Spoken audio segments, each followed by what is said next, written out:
Now we all know the saying, before there was the Philippines, there was Butuan. But where did the poblacion of Butuan really start? Join us on this episode because today we'll be covering two of Butuan's most historic and oldest streets, Noli Tangere and MV Tupaz. Let's go.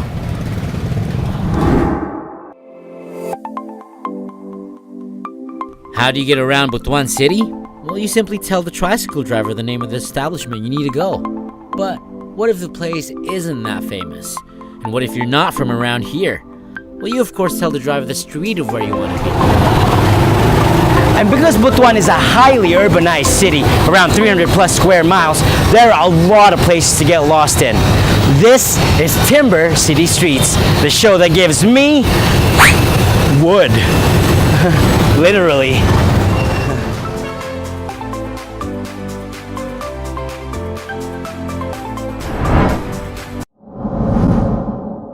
Let's take a trip back World War II, starting on the west tip of Noli Tangere Street.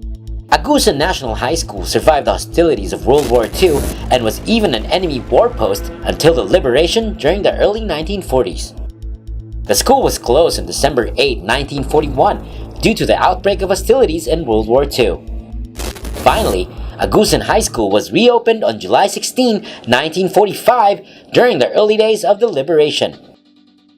Here we have the barracks, which refers to the old house that was used by the now defunct Philippine Constabulary.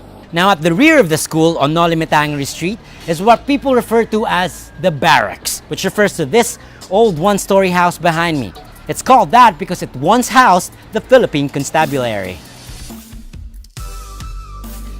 Found along Noli Tangere Street is the Butuan Arts Center.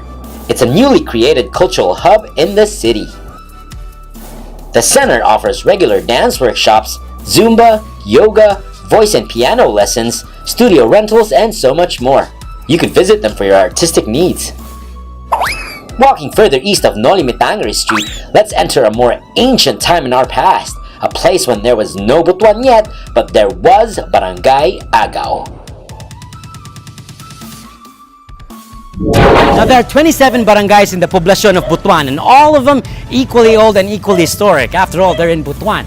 But all historians agree that Barangay Agao is the granddaddy of them all. I mean, basically this place was around even before the galleon trade between Manila and Acapulco, Mexico began in the 1600s.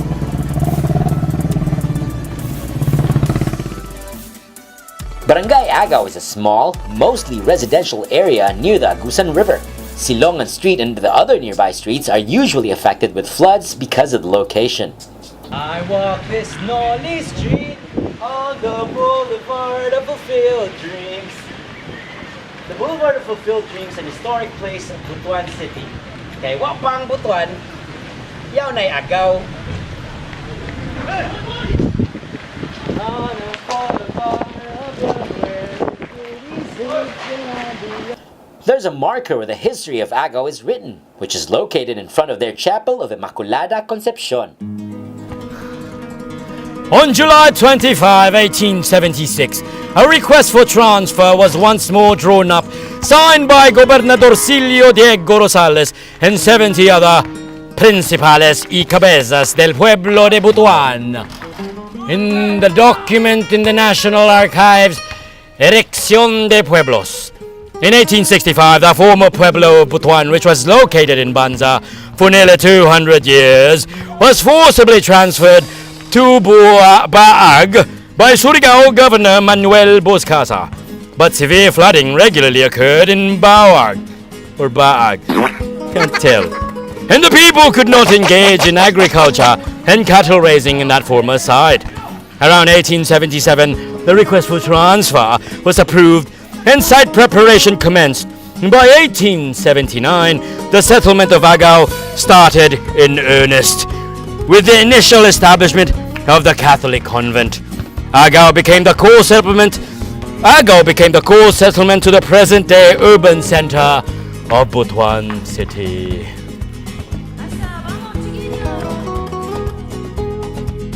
Agao was the center of trade and progress in the 16th century Butuan.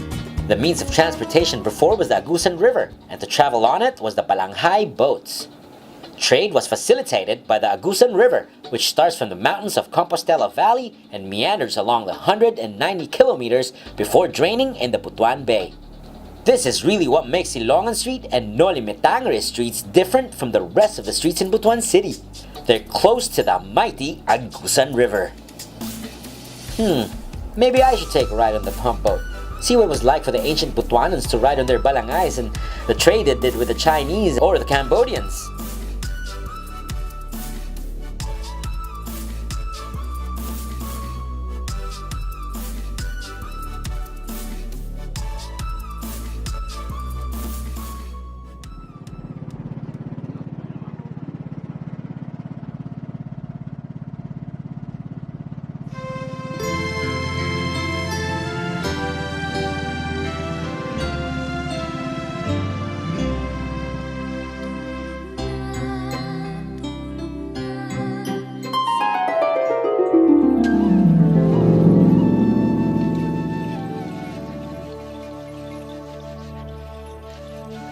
Sangja, bili na kamu.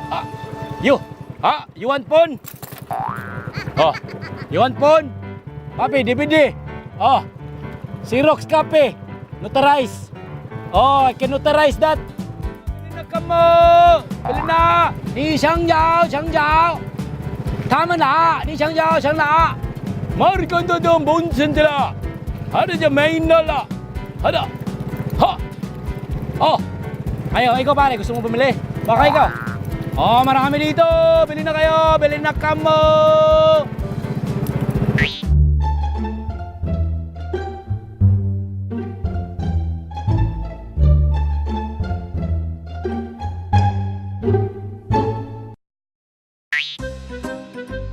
It kinda looked like the boat ride had me travel back in time. When we come back, we'll get to know more about Old Agaw with an old resident of the barangay.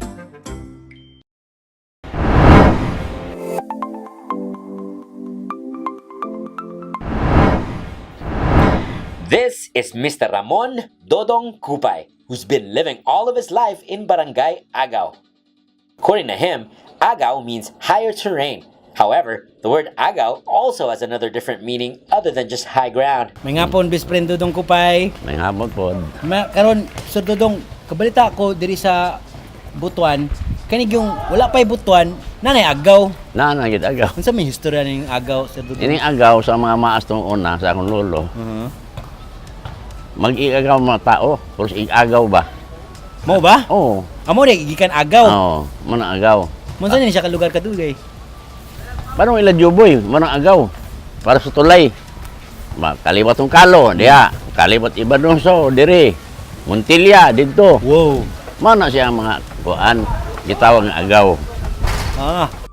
In the early years, Agaw was said to have only been inhabited by the same extended family. The elders would discourage fighting in Agaw because they are all, get this, cousins.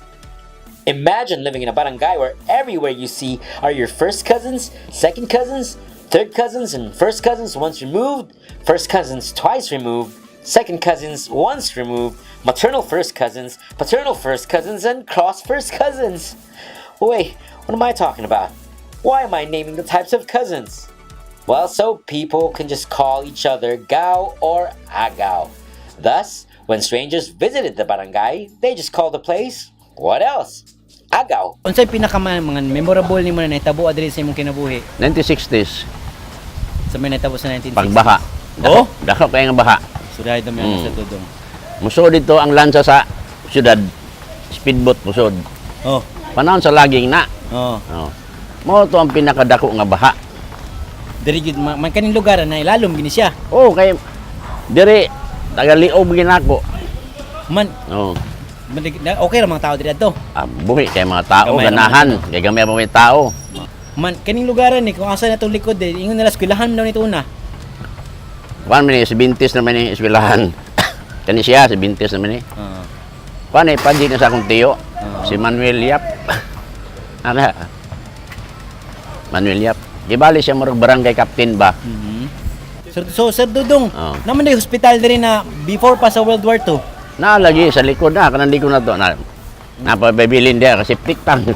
Oo, sa may istorya ng ospitalan na na. Wala pa gira. Mm. Mga hapon advance na diri nagdoktor. Mm. Puyo sa among balay sa akong lula ba. Mga hapon. Hapon, doktor. Wow. Oo. Butan to sila ng mga Mga hapon. buotan. Pero mga opisyal ito panahon sa gira. Nakaabot ka ng ospital raw Wala. Abtan ako din na pay simento diha, first floor. Mm. Mo ni abtan ako. Ipanguba ni maningyap ka ng ospital para duaanan sa mga bata ni mo playground. Mo ni Mo na ni siya karon. playground na oh. Pero napagyapoy na bilin dira no. Apa? The former Butuan Public Hospital used to stand here, and all the way over there as well, back when this place used to have land before the soil was eroded by the huge Agusan River. It was here even before the Japanese invaded, and years before that during the American occupation. It's that old, basically. And today, this is what's left of the hospital. A broken down concrete septic tank and a few pillars that's seen better days, and a basketball court that at least keeps the people of Agao healthy and fit. The hospital was bombed by US planes during the liberation. The ground area was then used by the AHS in the 1950s as a garden. Man kaning agaw to una sa tudong, bibo man daw kaning lugar ah. Bibo. Way problema kay panahon sa laging man. Unsa may naitabo Kwartahan ng mga tao. Nay trabaho tanan. Oo. Man sa may naa diri tong una, sa may happenings. Apin diri Litson diha way undang. Litson ay mag-adobo. Basta lay way problema lang yung mga tao. Silang kaon. Inom kaon kanta-kanta. A hospital, a jailhouse, and a Catholic chapel made Agao the center of religious activities back in 1622. Kaya itong mga historian, ilang mo ito nakitaan dito. Uy, mga historian nga mo sa Butuan mo na yung mga Kastila ang gihimo. Ano ang gihimo nila diyan landmark? Para sige, historical gyud siyang agaw. Historical gina siya. So wala pa ang Butuan na gyud ang agaw. Na. Amoy sulti sa mga maas. So kanang mga tigong na mga dagkong personalya sa ng Butuan, mga ancestors nila gikan gyud diri sa agaw. Gikan din agaw. Ana gyud, ikaw gyud one of the ancient ones. Institution gyud ka diri sa Tudong. Salamat gyud kaayo sa imong pagpa-interview sa mga. Now that we've reached the end of the line for Noli Tangere Street, time to proceed to MV Tupaz Street. Let's walk around the street of MV Tupaz and find out more about it when we return.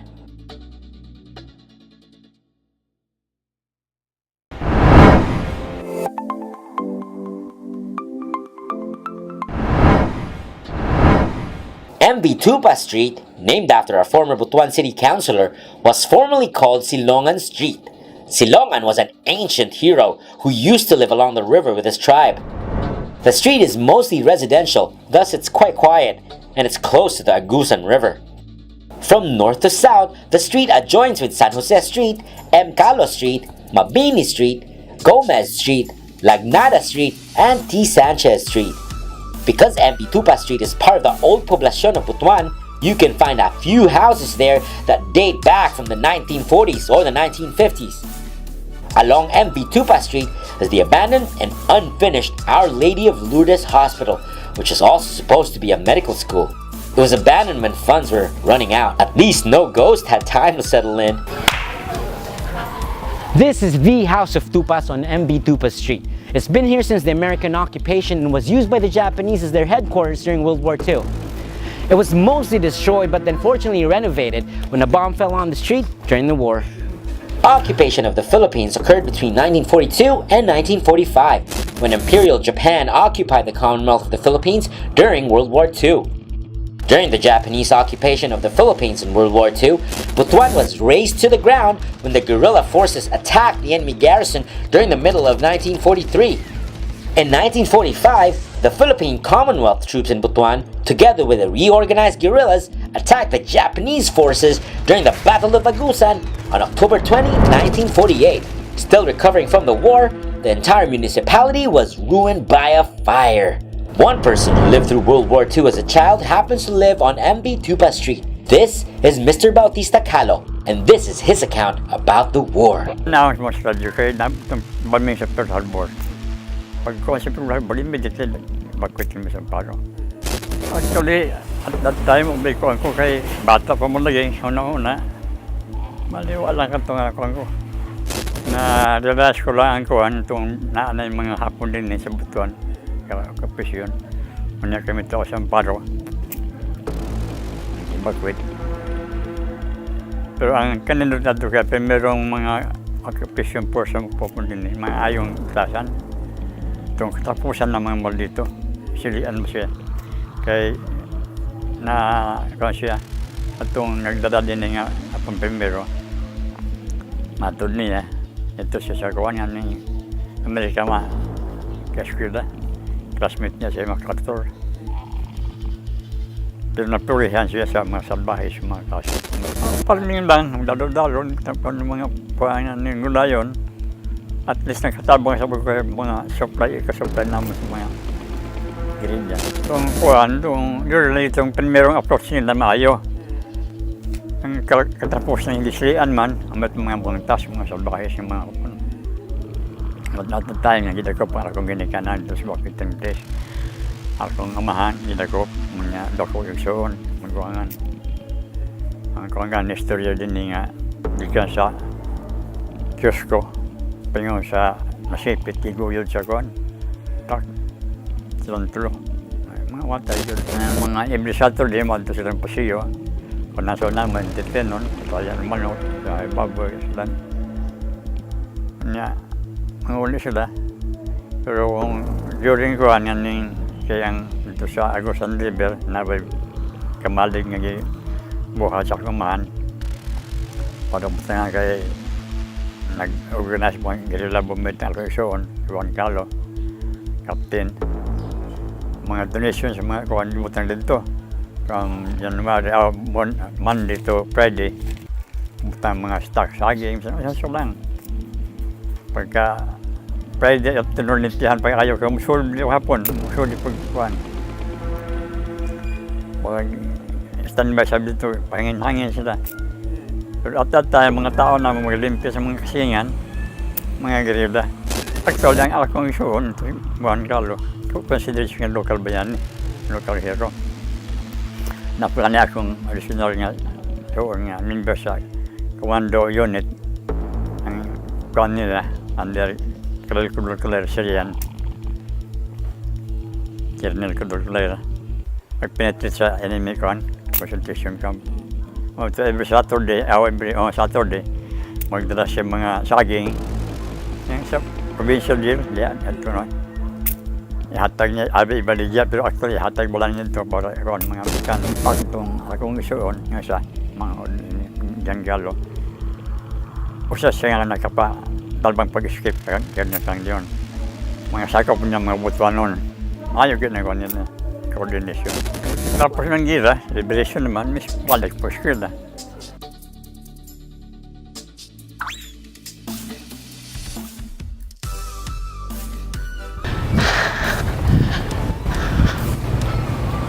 Okay.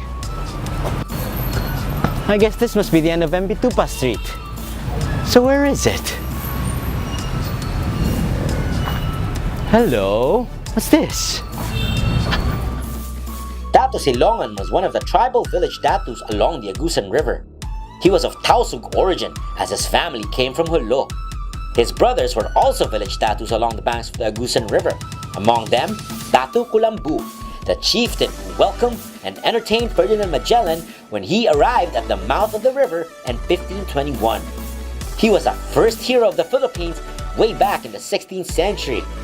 Datu Silongan never let his people embrace Christianity as crusade for the Spaniards. He and his people bloodily fought to keep their beliefs and traditions. Datu Silongan stands out in history as a great leader, protector of the rights and freedom of his people. So this is a statue that everybody's talking about. Do you guys know what this is? This is Datu Silongan. He was one of Butuan's most ancient and most legendary heroes. And you can find him here, standing gallantly at the end of Tupaz, just by the concrete part of Magsaysay Bridge at Barangay Silongan.